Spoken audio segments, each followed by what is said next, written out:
gentlemen, may I bid you all welcome here and say one word before I start speaking.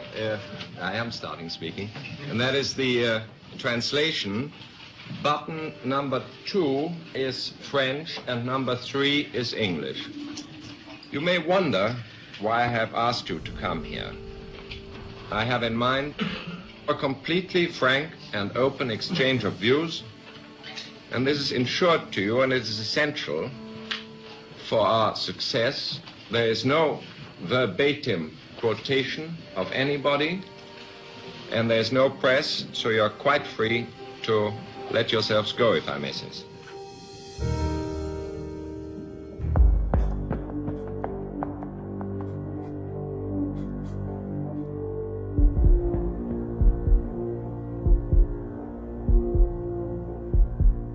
My name is Daniel Estulin. I'm an investigative journalist. I spent 12 years, beginning in the mid-1990s until about the year 2002, 2003 in military counterintelligence. Then I got burnt out and normal. It's what basically happens to all of us. We all burnt out.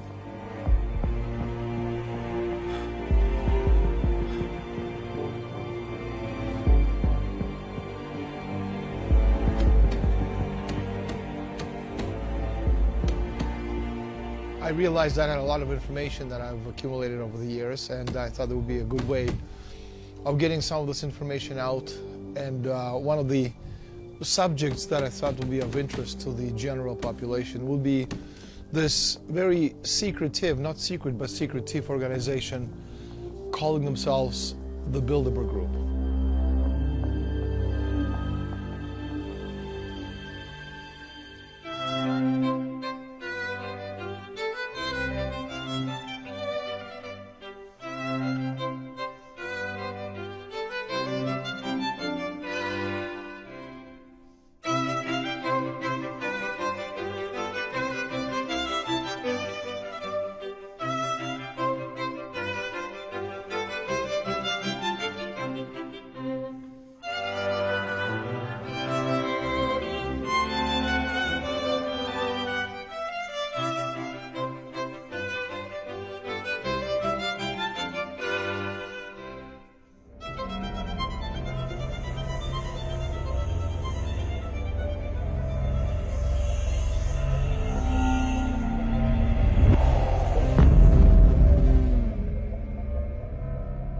Even before I joined the service in 1992, I'm in Toronto in a Spanish restaurant called Segovia with a friend of mine who was in the service in the KGB.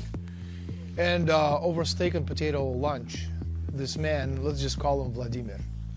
And according to him, Canada was going to be split up into English and French-speaking Canada.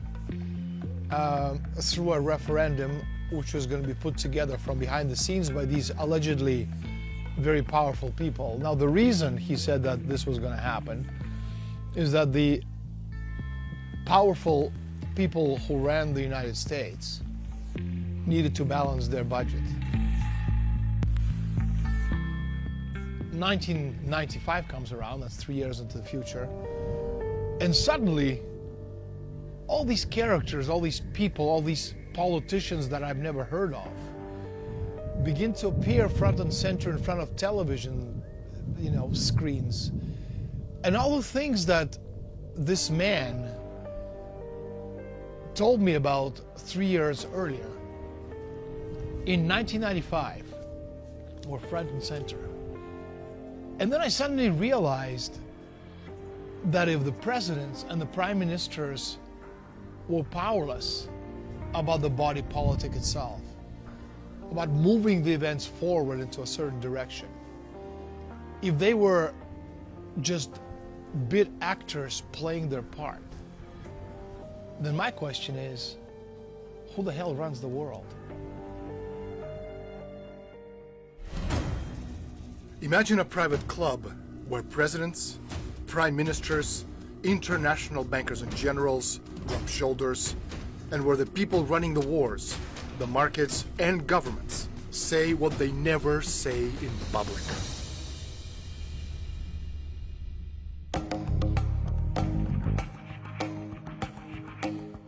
Es un momento que estamos en los inicios de la Guerra Fría. Es una guerra que no se sabe cuánto va a durar, le durará pues, hasta 1989, pero en 1954 eso está todavía muy crudo, muy incierto y en una fase inicial.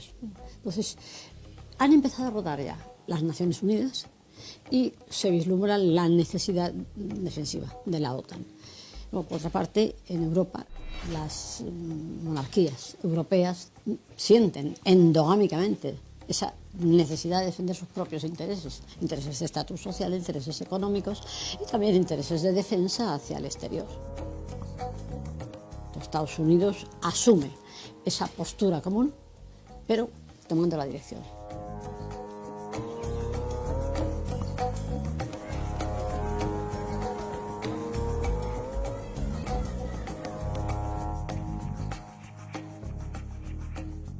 Well, the real reason for the interference of the CIA with Bilderberg was actually the Cold War that was coming up at that time, and they tried to use all the institutes they could get to steer the public opinion in Europe, and actually also in the rest of the world where they had influence. And Bilderberg was one of them, and that was the reason that they financed Bilderberg, the first meeting. Not totally, but for a great part, anyway. What today is called the Bilderberg Group, you could take it way, way, way back to about, the period just after the Fourth Crusade, 1200, 1204. And what's today is called the Bilderberg Group or Bilderberg Society, back then already existed, and it was called the Venetian Black Nobility. No, they're absolutely a continuation of Venice, because basically you had a migration of the Venetian system of oligarchical power over Europe into the Low Countries, in fact, into the Netherlands, where Bilderberg was really founded. And it's an absolute continuity of the Venetian system of power. And in fact, if you do some tracing of some of the family lineages, you'll find in many instances the Tornantaxis family, for example, migrated from Venice into Northern Europe and still remain a mainstay of the Bilderberg oligarchical structures. You have a Bilderberg meeting taking place once a year, beginning in 1954. The first meeting took place at the Bilderberg Hotel in the Netherlands. And the host of that conference was Prince Bernhard, the Dutch royal consort, who was a card-carrying member of the Nazi apparatus during the Second World War period. The people who actually come to Bilderberg meetings, they're the people who can move forward the agenda of these societies. So you have President of the International Monetary Fund, President of the World Bank, President of the European Central Bank, of the Federal Reserve Board.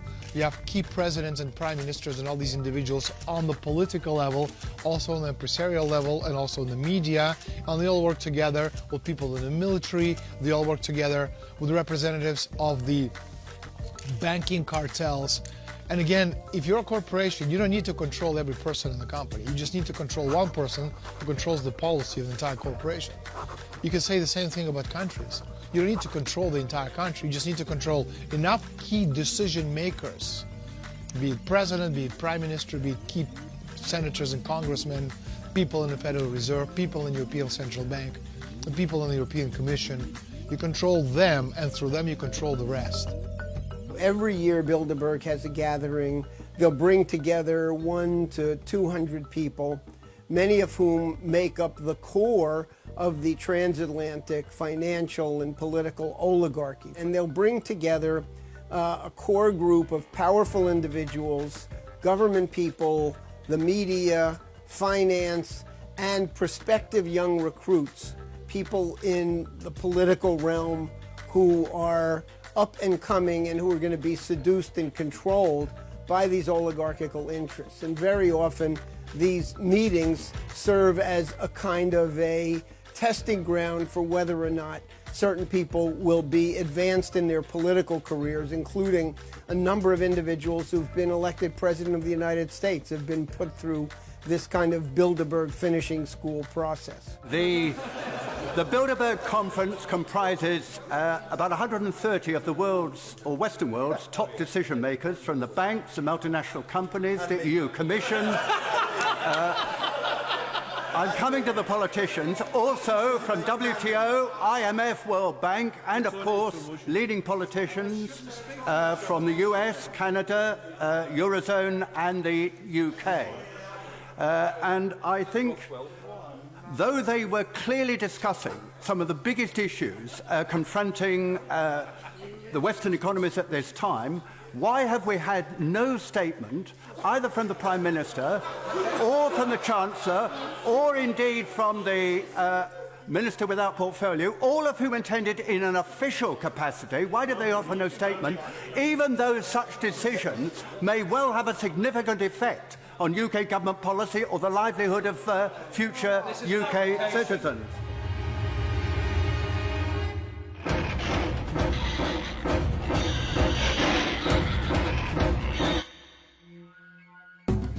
In May 1973, Bilderberg Group met at an exclusive resort at Saltsjöbaden, Sweden. The key point on the Bilderberg meeting agenda was the oil shock of 1973, the 400% targeted increase in the price of OPEC oil in the near future. The oil shock, the hoax, it was in fact the hoax of 1973, continuing into the late 1970s. And the whole point of the oil shock was to create a nominal flow of money into the hands of the Saudis and other Persian Gulf wealthy nations. The oil hoax ultimately created an enormous volume of wealth transfer nominally into the OPEC countries, the so-called petrodollars, but all of that money went right to London and Wall Street to be managed. So the financial oligarchy in its major centers used the oil hoax to establish an absolute domination over world credit to make sure that it no longer went for any development.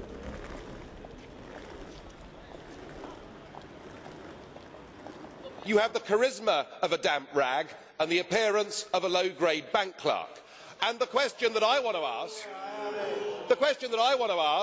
that we're all going to ask is, who are you? I'd never heard of you. Nobody in Europe had ever heard of you. I would like to ask you, President, who voted for you? And what mechanism? Oh, I know democracy is not popular with you lot. And what mechanism do the peoples of Europe have to remove you? Is this European democracy? Well, I've tried very hard not to believe in conspiracy theories, but I've been here now for over 15 years, and I can see there is a move towards supranationalism. Just look at the IMF. In Washington, supposed to be independent, effectively it's become a branch office of the European Commission, and I've got to know over the years the Van Rompuys, the Schultzes, the Barrosos, even the Junckers, the Timmermans, and it's completely clear they actually want to destroy the nation-state as a unit. A few years ago, the Greek Prime Minister said, I'll give you a referendum. He was removed and replaced by a former Goldman Sachs director. And whenever the project goes wrong, whether it's the euro has a crisis or the asylum crisis with the borders, every single time there is for these guys an opportunity. It's known as the beneficial crisis.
The very word secrecy is repugnant in a free and open society.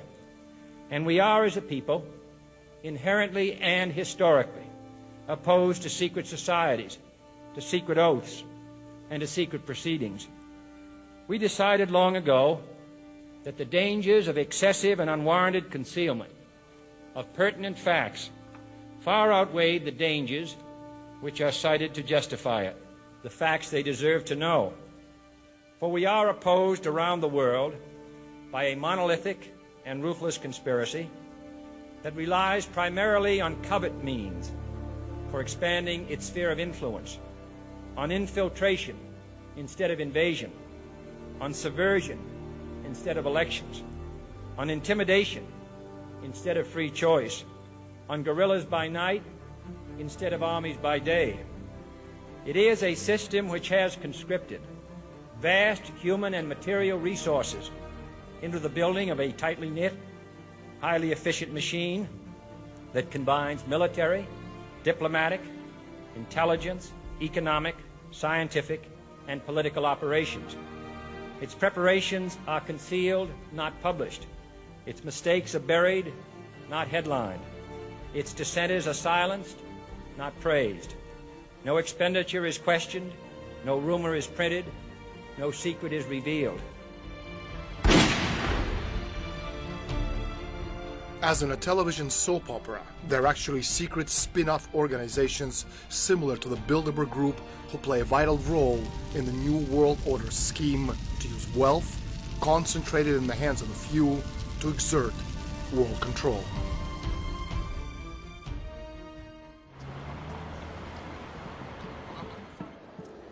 In 1968, George Ball and the Bilderbergers met and determined that they had to restructure the entire world along the lines of a corporation.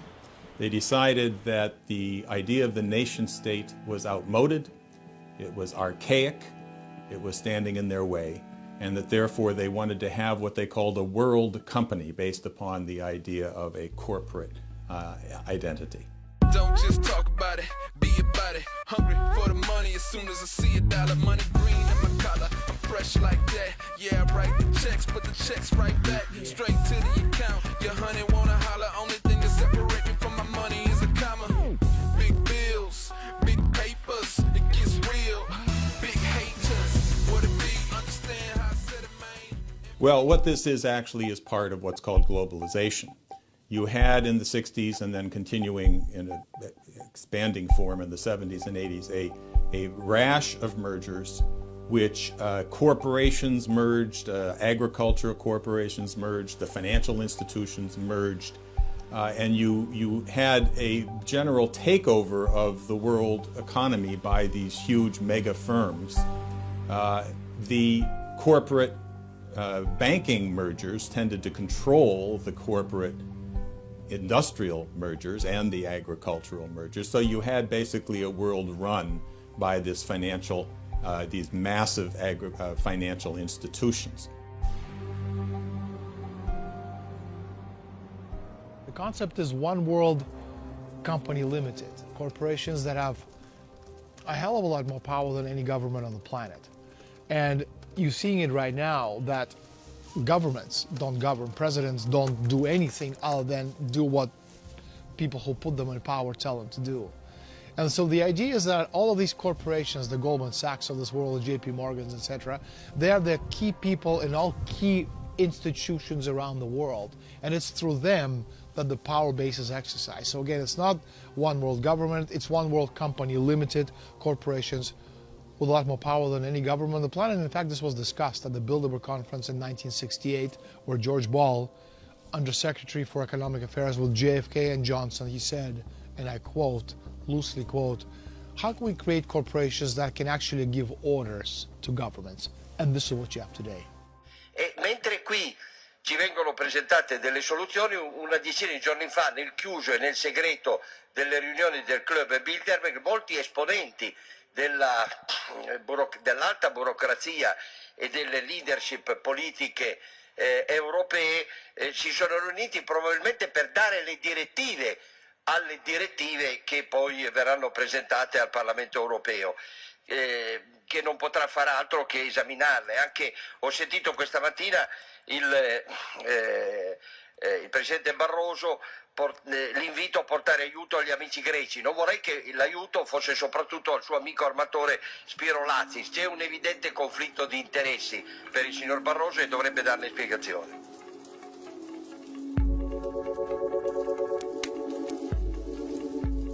L'Europa oggi è sotto il dominio dei poteri forti e purtroppo anche dei poteri occulti. L'Unione Europea con l'euro e la Banca Centrale Europea ha espropriato i nostri popoli di un bene prezioso, la sovranità monetaria. Non siamo più padroni della nostra moneta e quindi del nostro futuro. E questo è molto grave, perché noi crediamo invece nell'Europa dei popoli e delle regioni, quindi della libertà. Poteri occulti che si nascondono dietro figure di personaggi che vengono imposti con le loro decisioni sulla pelle dei popoli e sulla testa dei nostri popoli. E sono sempre banchieri. It is about the building of an empire, and the paradox of this project, of this supranational European project, is the least popular it becomes with the people, the bigger mess it creates, the more power they get at the centre.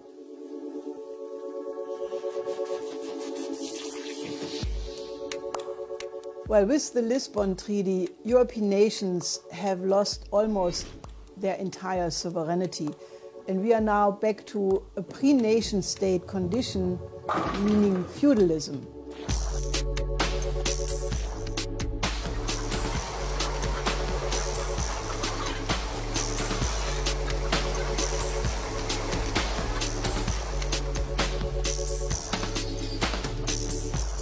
You know, we're living on a very small planet with limited natural resources and an ever-growing population base.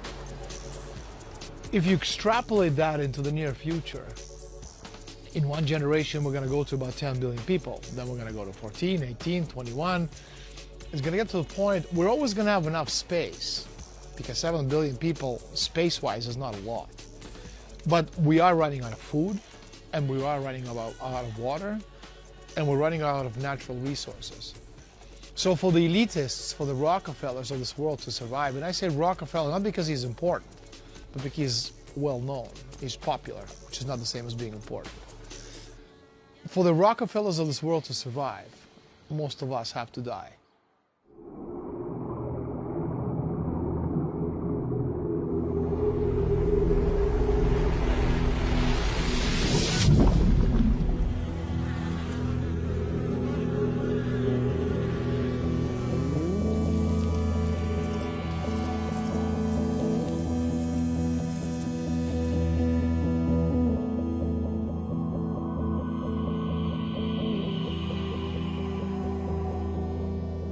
Was an absolutely willful act on the part of precisely this Bilderberg apparatus.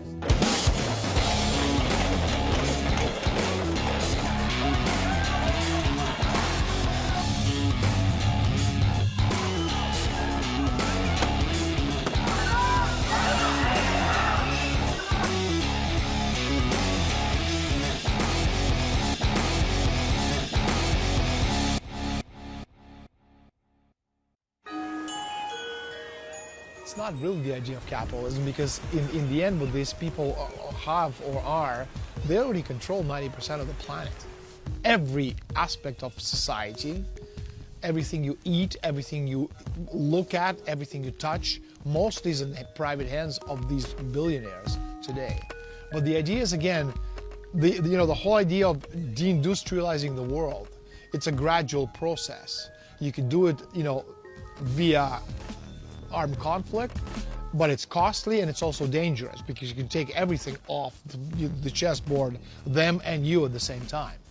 But the point is, if you can do it gradually, start dismantling, the different service industries, the different sectors of society, before long you have a Detroit, and before long you have a Greece, before long you have Spain, which is 70% population or unemployment for kids under 30. And this is reality, and this is how it's done.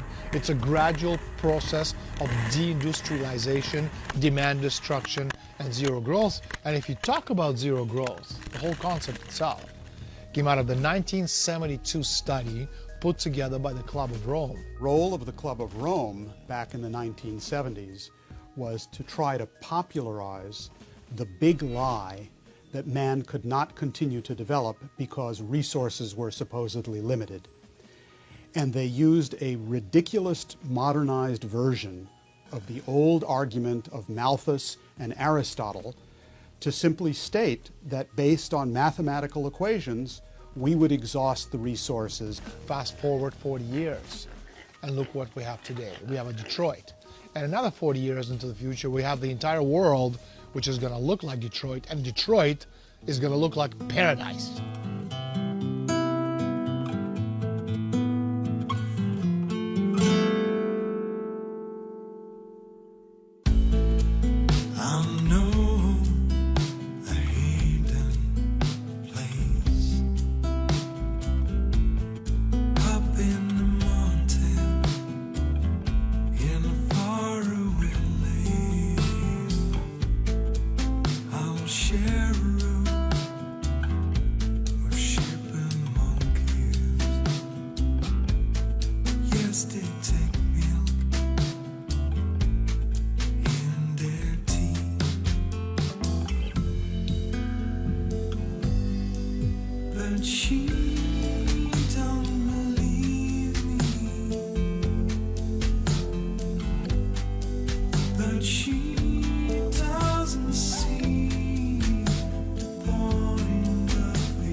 Well, yes, there was another reason, and that is that the bailout was a scam, a fraud. It was under the guise of saving banking institutions, which they saved temporarily.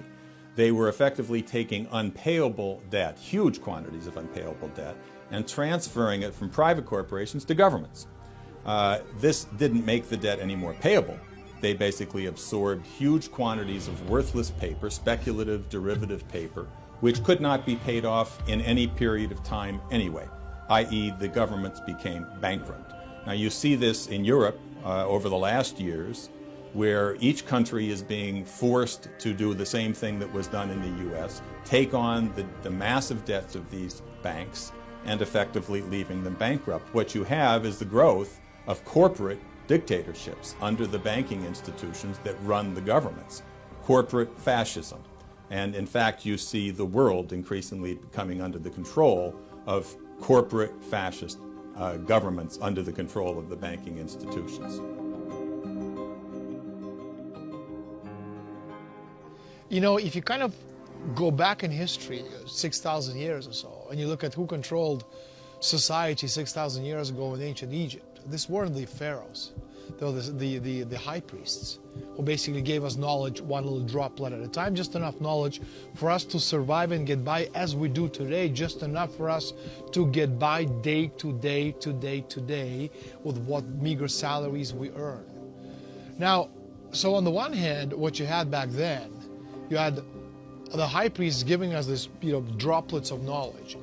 But on the other hand, in the last 6,000 years, especially now, with technological revolution, with information revolution, information technology, people have computers and have access to internet, and suddenly all this information, which for thousands of years, which was only available to secret societies and very private organizations who passed it on from generation to generation in very small, tightly knit groups behind the scenes, underground, grandfather to father, father to son, son to grandson, grandson, to great-grandson, etc. Today, 99% of that information is available through Google.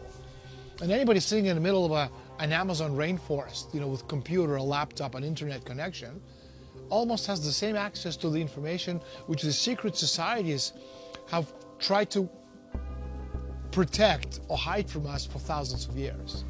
So the dilemma for them is, what do we do? Because we must have the upper hand. So on the one hand, what you're seeing right now is they're destroying the world's economy on purpose, because again, progress and development is directly proportional to population density. So if you have technology, you have more. If you don't have technology, if you can destroy technology on purpose, if you can go to zero growth, deindustrialization, demand destruction, is going to get a point in the development of society where you're not going to have enough technology to support this rapid population growth, and the base of population is going to collapse. Well, the primary goal is to defend the status of a unipolar world, even if that means to prepare a preemptive global first strike. The oligarchy want to defend their privilege to be a superior species, and they want to keep the rest of the population deliberately backward and stupid, and that is why they promote such banal entertainment, which is only aimed that people stop to think.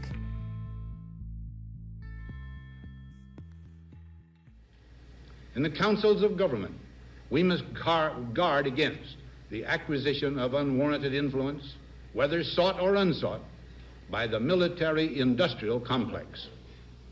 The potential for the disastrous rise of misplaced power exists and will persist.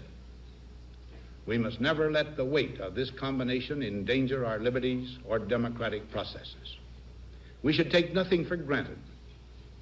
Only an alert and knowledgeable citizenry can compel the proper meshing of the huge industrial and military machinery of defense with our peaceful methods and goals, so that security and liberty may prosper together.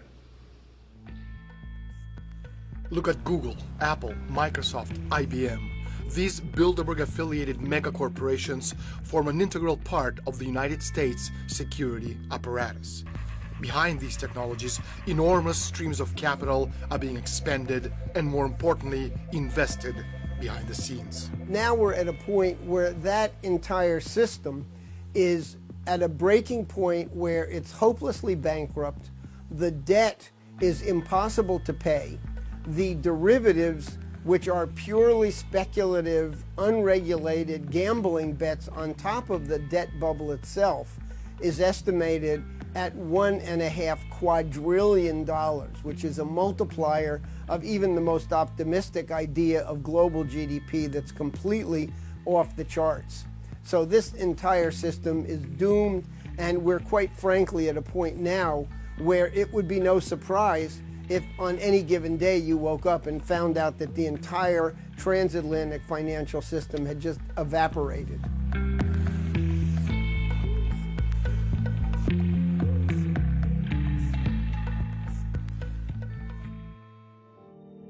Well, a lot of people think that the British Empire no longer exists, but this is an illusion. Just ask yourself, why is it that after the big financial crash of 2007, 2008, there was absolutely nothing done by the G20 or anybody else to re-regulate the banking system? And they kept quantitative easing, they kept zero interest rate policy, which is really expropriating the majority of the population. And now we are in front of an even bigger crash than 2008, and there are no so-called tools anymore to do anything about it. So the reason is that the oligarchy controls what is called globalization. And globalization is really only another word, another notion for the British Empire. It is the combination of central banks, investment banks, hedge funds, private equity funds, insurance and reinsurance firms who control what is generally called the global financial system. And in reality, the EU is only the continental sub-entity of that empire.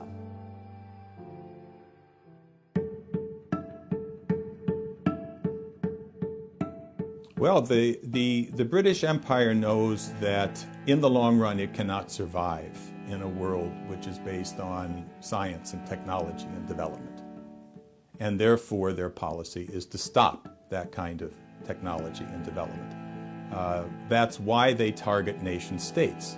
That's why, for instance, that they are adamant against the BRICS and the emergence of the BRICS, which is nations which have the strength and the power and the commitment and the mission to building nations through science and technology.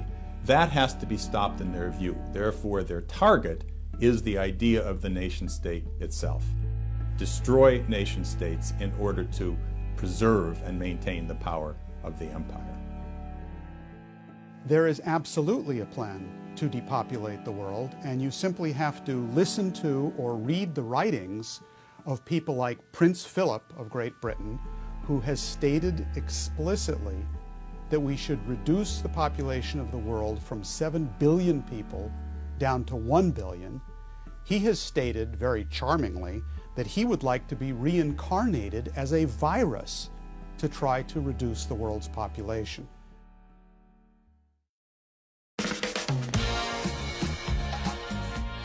If you kind of play with the numbers, you realize that, I've had almost 7 million people have read my book. Maybe another 20, 30 million people are aware of what Bilderberg is. But my question is, how many millions of people watch the Oscars? How many millions of people watch the Super Bowl? How many hundreds of millions of people watch, the finale of the Big Brother? So the point is that when you play with the numbers, you realize it's easy to sway people's attentions. And also, because of everything we've been taught and how we've been, taught to behave as people, the media, which forms part of this conspiracy, they've been able to convince the people that unless something is on the cover of the New York Times, the Washington Post, Le Monde, The Economist, Wall Street Journal, it doesn't exist. Which is why so many times people say to me, if what you say is true and it is shocking, why is it not on the cover of the New York Times? Because again, the New York Times of this world, they form part of the Bilderberg organization.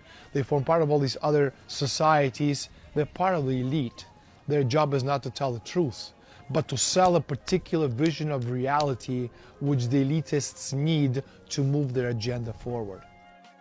We're in a lot of trouble because you people and 62 million other Americans are listening to me right now, because less than 3% of you people read books, because less than 15% of you read newspapers, because the only truth you know is what you get over this tube.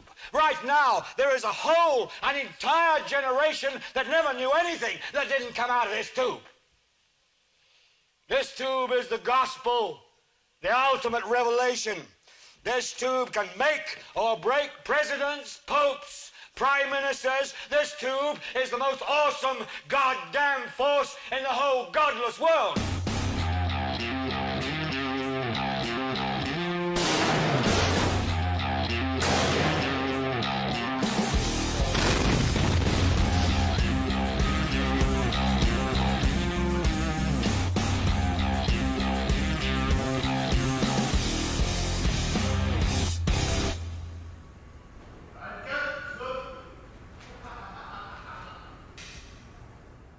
No, no existe esa libertad. Además sería inocentemente estúpido creer que un periodista es libre de escribir lo que él sabe que es verdad en un periódico, en una radio, en una televisión que no son suyos. El periódico o el medio que sea ni siquiera es del director. El periódico es de un grupo de empresarios.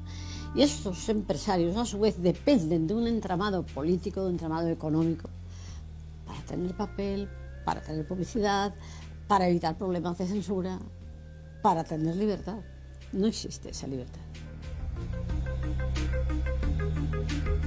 Media is often altered to convince the public that something is happening that is not happening. There was a movie once made called Wag the Dog about a president who was involved in a scandal, much like Bill Clinton with Monica Lewinsky. And the way they get out of the scandal, the White House concocts a war against Albania. During George W. Bush administration, there was a quote from Karl Rove, who was Bush's major political advisor.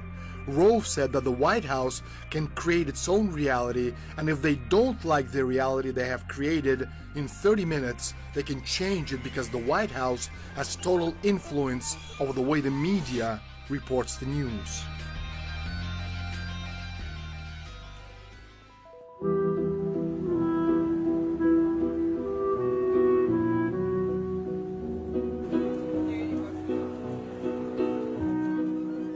c'è una congiura del silenzio.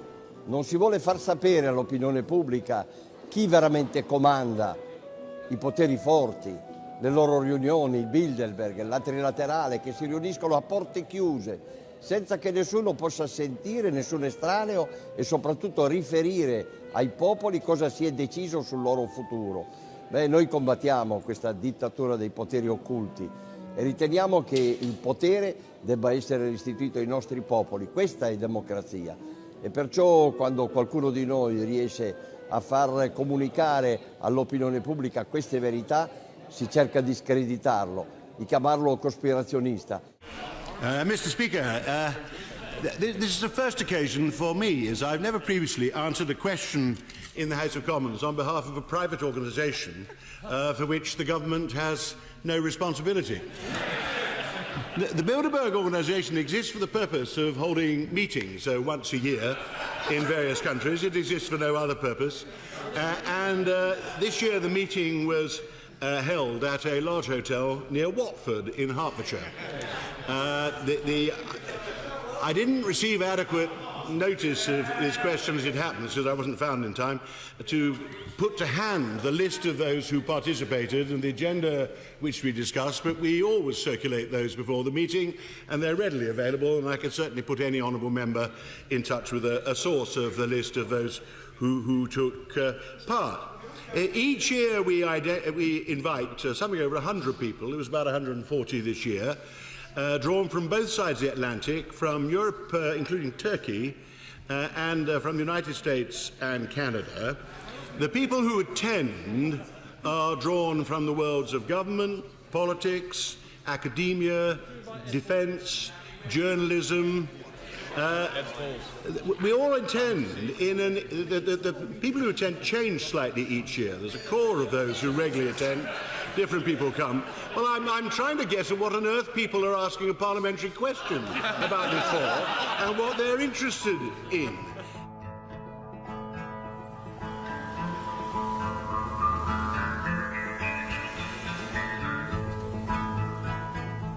Well, some chosen journalists are admitted to the Bilderberg conference, but they are not allowed to write about it, what they hear and what they say, and it's actually completely forbidden, and they don't swear an oath, but they just promise that they are not allowed to. And that's why actually you never see in the papers, even in the big newspapers, good articles about the Bilderberg meetings and what is happening there, because journalists who are allowed to enter, they are forbidden to write about it. No, en absoluto, no es normal que periodistas o directores o propietarios de medios asistan a unas reuniones donde se están dilucidando, se están debatiendo asuntos mundiales de importancia de la actualidad o del futuro inmediato y que no informen de ello en el sentido clásico de la información, noticia, es decir, texto, titular, reportaje, entrevista. Pero, hay que decirlo, sí informan subliminalmente, indicando, dirigiendo lo que se debe decir desde esos medios, creando la moda opinativa. Ellos, podríamos decir que asisten como convidados de piedra, pero luego van a partir de ahí a orientar la opinión pública hacia los intereses que se hayan establecido en esos debates. I'm gonna make it all the way, do my best, do my best. I'm gonna make it all the way, do my best, do my best. I'm gonna slide the whole way, do my best, do my best. You can come and hold my hand, we'll be the best of us, oh, the best. Security was tight today at the Grove Hotel in this leafy area north of London. 140 members of the global elite arrived here for a top-secret, hush-hush, off-the-record conference in the English countryside.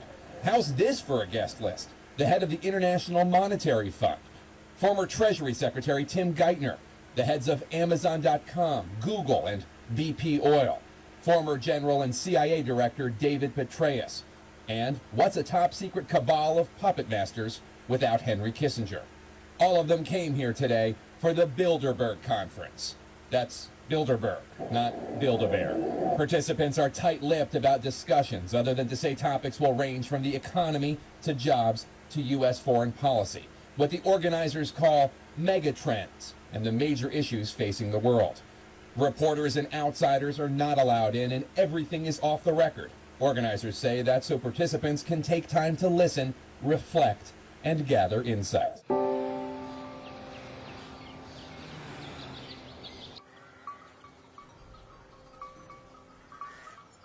I got in early October from someone in the Austrian Ministry of the Interior an official document which was handed out to all the personnel in the Ministry of the Interior, as well as special forces and the police departments, basically canceling holidays for the first 2 weeks of June as a result of the Bilderberg conference, which is being held right now in a hotel half an hour from here.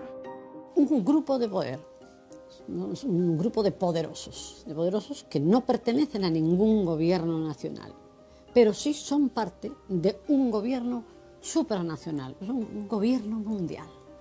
Ellos no adoptan decisiones ejecutivas, pero sí prefiguran y predeciden lo que ha de acontecer. O sea, ellos diseñan los futuros convenientes en el escenario económico, en el escenario político, en el escenario defensivo. Well, you know, we're in a hotel in Innsbruck, about 35 kilometers from the hotel where the Bilderberg conference is actually taking place.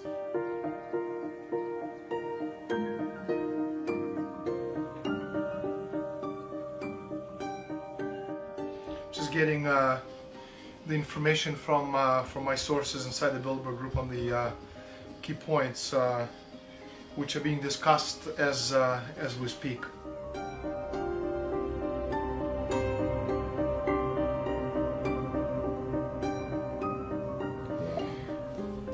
Daniel, I'm pasting for you some of the key discussion points which shall be taken up at this year's meeting. As you know, the world is in dire shape and the financial system can blow out at any moment. There are a lot of very worried, or should I say freaked out people who will be attending this year's conference.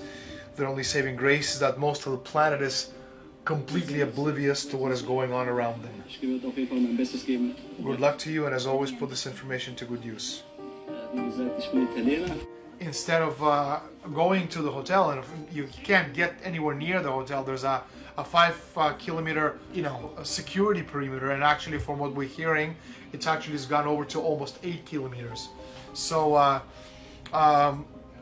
when you're 8 kilometers away, you can't get anywhere near the hotel, and so as I get the information anyway, because my sources are inside the conference, from what we're seeing, it's absolutely impossible to get anywhere near the hotel, and I hope somebody does, but I don't think so.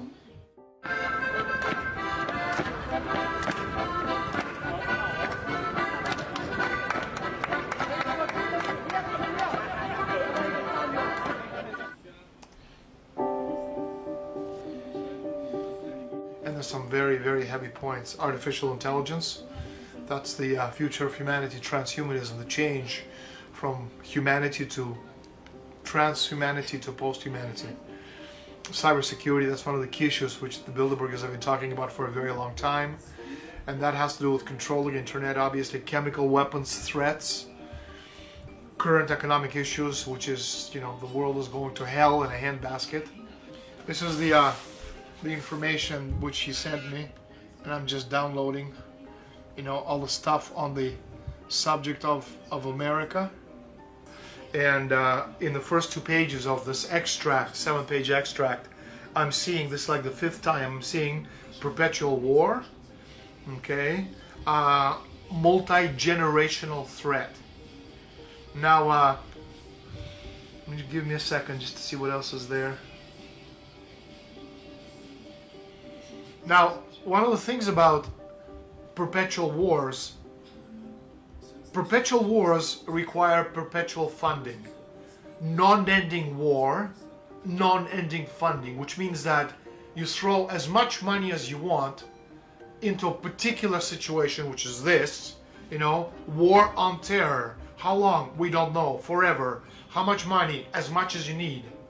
So the idea is, again, you control both sides of the equation. You control the left and the right. You control the dialogues through the media, and then you push the idea of perpetual war.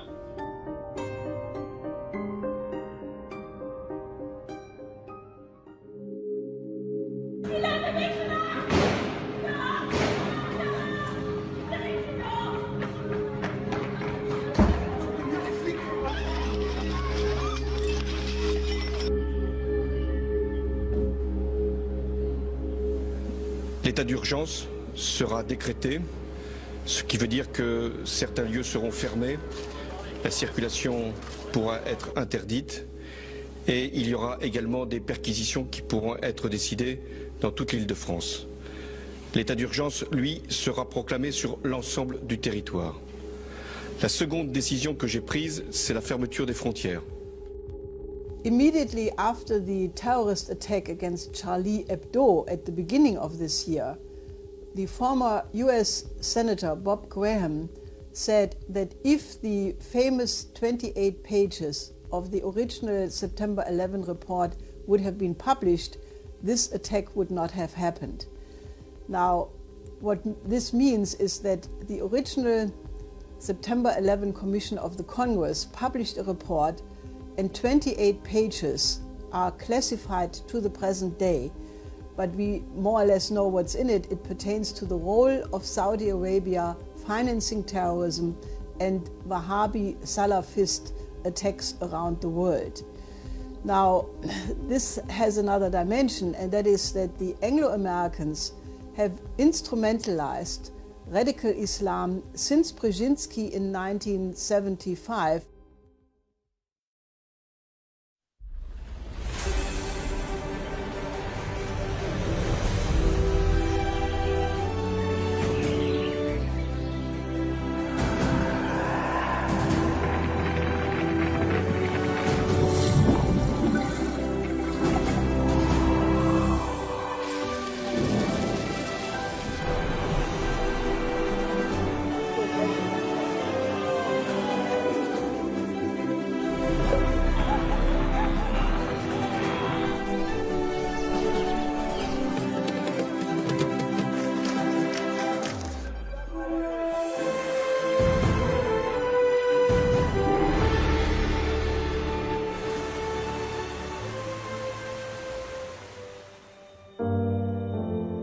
Humanity has almost destroyed itself a number of times. Immediately before the Golden Renaissance, there was the New Dark Age.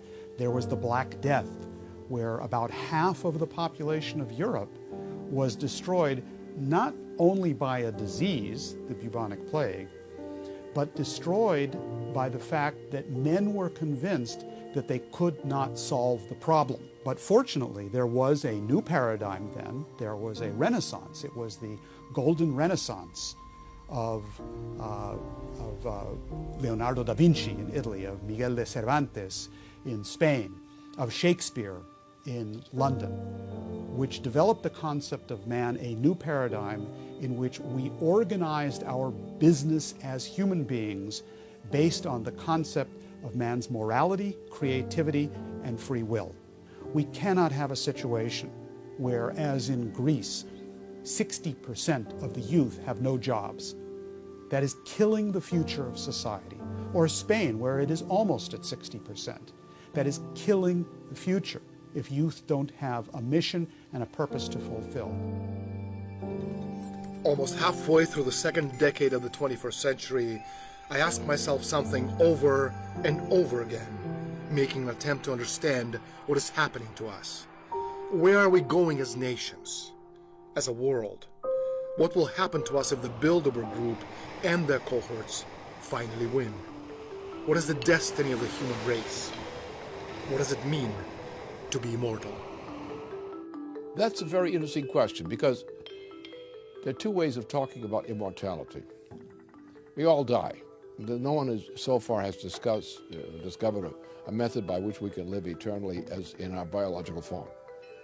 So therefore, the meaning of the human mind and the human body may not be quite the same thing.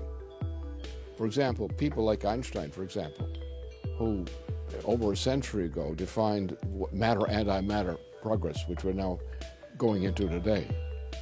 So some people are immortal because of the consequences of their having existed.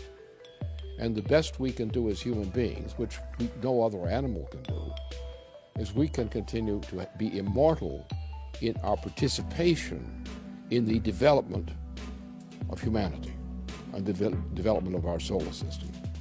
So immortality means one thing. It means either the consequences of your having lived, the benefits for mankind of your having lived, one way or the other, as a poet or as a scientist or whatever.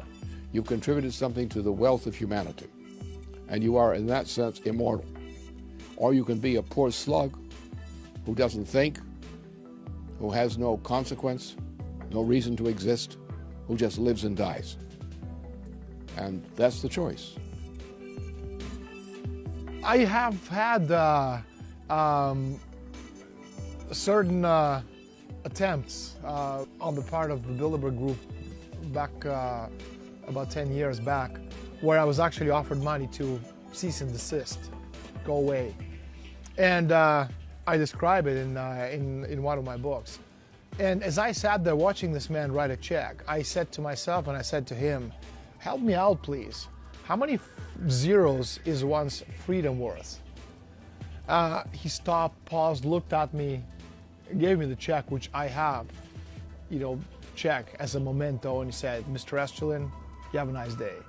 So the point is that even if they do kill me once, I think I've done my bit on this planet Earth, and I've reached a certain level of immortality, and I've done my part to pass off the baton to the future generations, and it's their job, to pick it up and go with it, because again, humanity's one. And we have to do everything in our power to make sure that we, as society, achieve this immortality. And for me, immortality is assuring the survival of the species, all of the species. And for us to happen, for this to happen, we've got to make sure that higher ideals, on the general level of things, take precedence over money, and even one's personal safety. Yes, we can win this war, but the first step necessary for actually winning is to know what the war is. The war is not against merely financial interests or military powers or even groups as powerful as the Bilderberger group. It is a war against what has been called powers and principalities. It's a war against a concept of man which is evil. It's the concept of man that we are nothing other than animals. It is an idea which says that human beings do not have the capability of a creative spark, that we do not in fact have free will, that we therefore cannot act morally or immorally, we just simply do whatever our desires say. And it is that concept of man which finds expressions today in things like the Bilderberg Group and in the global financial system, which is based on speculation, usury, and the destruction of populations.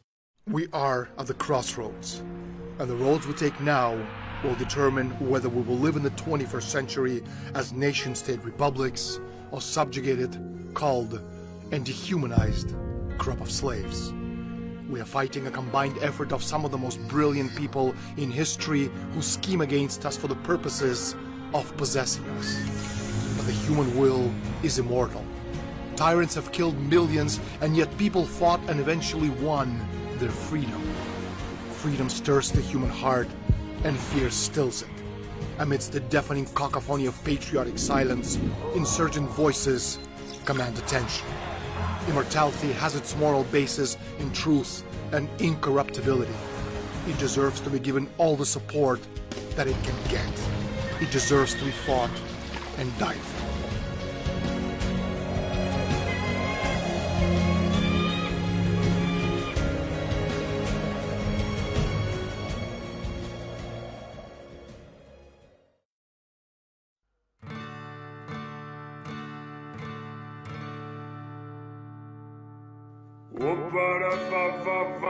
I sing Oh, ba-da-ba-ba-ba, it's my song. Oh, ba-ba-ba, the more I see, the less I know. I look for the difference, but at the end it's all the same. It's all the same.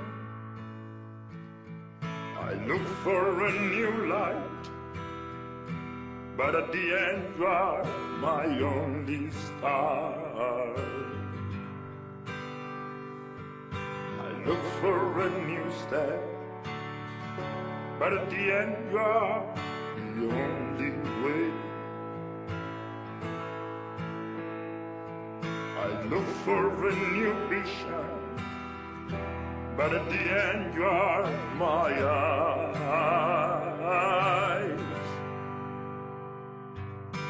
Oh, ba-da-ba-ba-ba, I sing.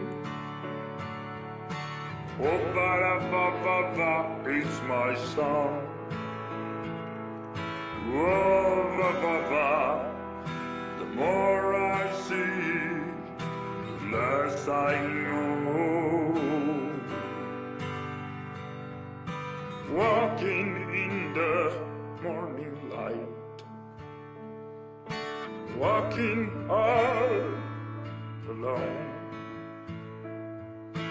walking in the evening lights, walking with my only song.